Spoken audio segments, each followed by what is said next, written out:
Welcome back to the Paperstac Podcast. My name is Rick Allen. This is Brett Berkey, and we are coming to you today to drop some more knowledge and, coming back from DME in Nashville. Yeah.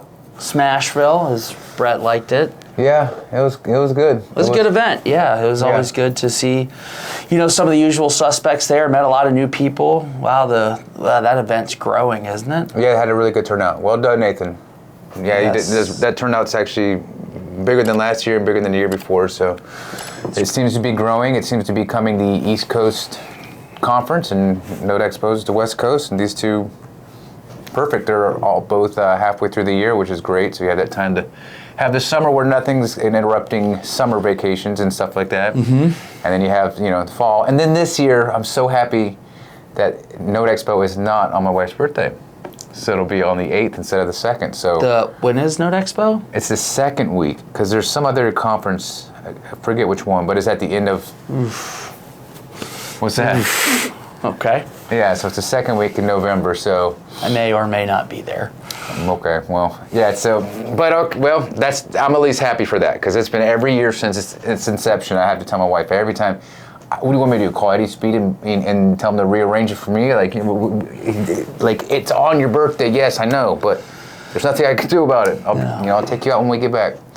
But so, major takeaways, anything that you learned from DME that was just mind-blowing or anything? Well, to start with, Revolve Capital put on a great axe throwing competition. That was fun. And it was a lot of fun. And my team with Chaz from Revolve Capital, Josh Williams, Jordan Wilder, and Josh's, what was her name?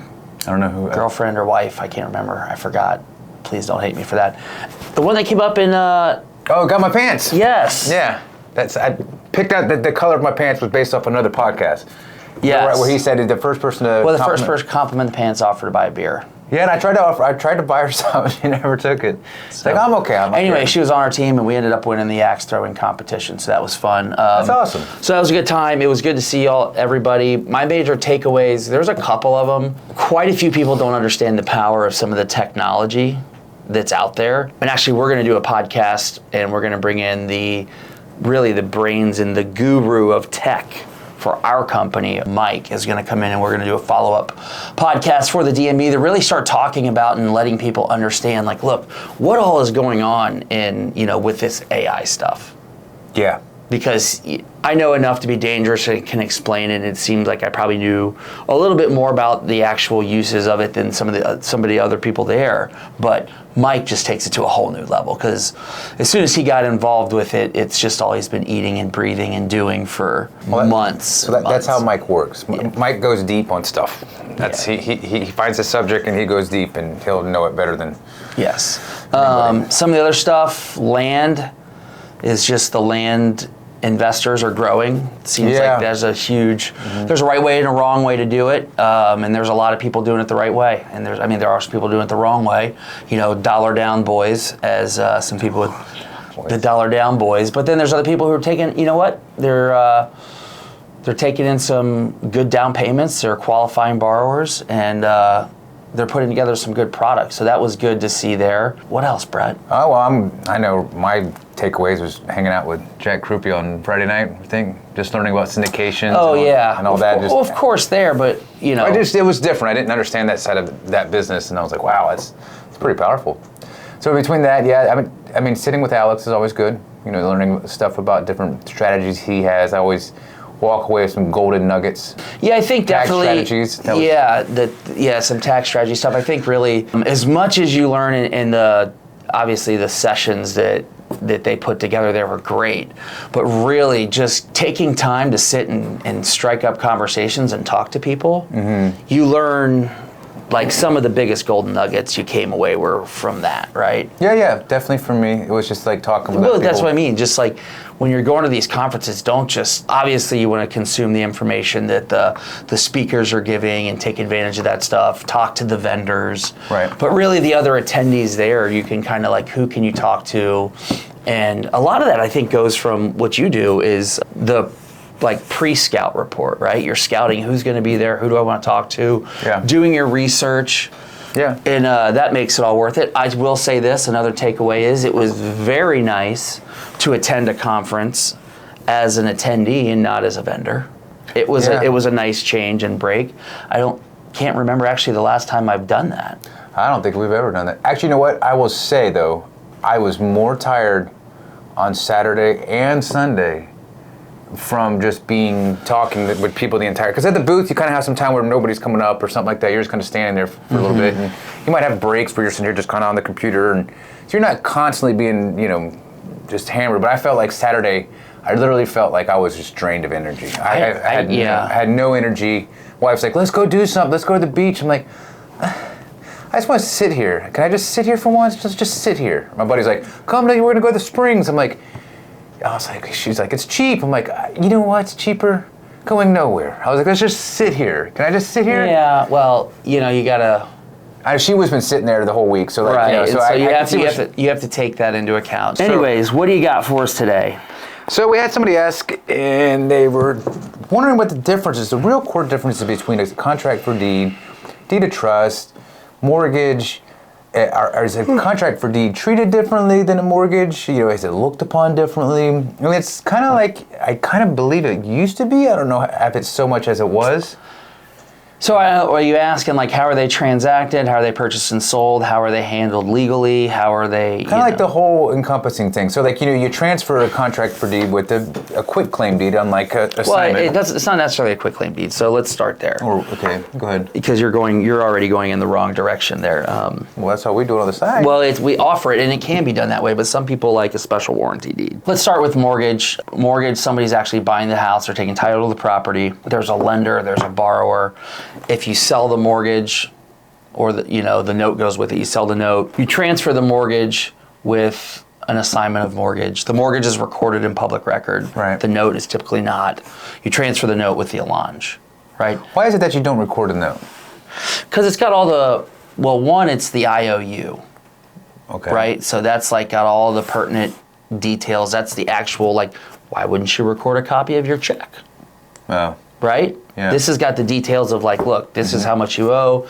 And so that's really the piece of paper that is worth something. The mortgage just collateralizes it and says, if you don't pay on this note, what's my recourse? So that's why you typically don't record the note, because you don't want people to do it. Because people lose the note. So then you have a lost note affidavit. Well, how easy would it be to falsify documents if the note was recorded? Say, yeah, I've got a copy of the note. It was lost though. Right? So it typically doesn't get recorded. So it doesn't get recorded because of the security of what's on there. Correct. So now let's look at contract for deed. Okay. Right? Contract for deed, if I'm selling it and I'm using a contract for deed, I'm giving you what's basically an installment contract. Right. It's basically saying, look, we're going to sign a contract between us, and it's going to say, you're going to actually make these payments over this amount of time, and once you do that, then I'm going to give you the deed. Right. Then I'll assign it to your name, right? Or we'll put it in your name. So what happens is if you're going to sell the contract for deed, you have to actually transfer the title into whoever's buying the debt instrument, the contract for deed, and then you have to transfer the debt instrument into their name. So, and this is interesting because there's been a lot of stuff come out over past, for sure 5-10 years, but typically some people didn't necessarily always record the contract for deed. There's a lot of states that are saying look, you need to have this recorded. It needs to be recorded, showing that, this debt instrument there of money that's owed to you, and somebody has a lien. Basically, they have rights to the title. Because if they were to pay it all off, well, how do we know? How do we know that it was actually that there's an instrument there, right? To show that, hey, if I go pay you all the money, and you say, oh, thanks, you can do some nefarious stuff there. So that being said, most of the time those get recorded. Sometimes in the contract for deed, you're going to have language in there that's like the note. Right. So you'll see interest rate. Right. You'll see maturity date. You'll see first payment date. You'll see all the stuff that you see in a note. Now, sometimes people will originate a contract for deed, and then they will originate at the same time. They'll have a promissory note. Yeah.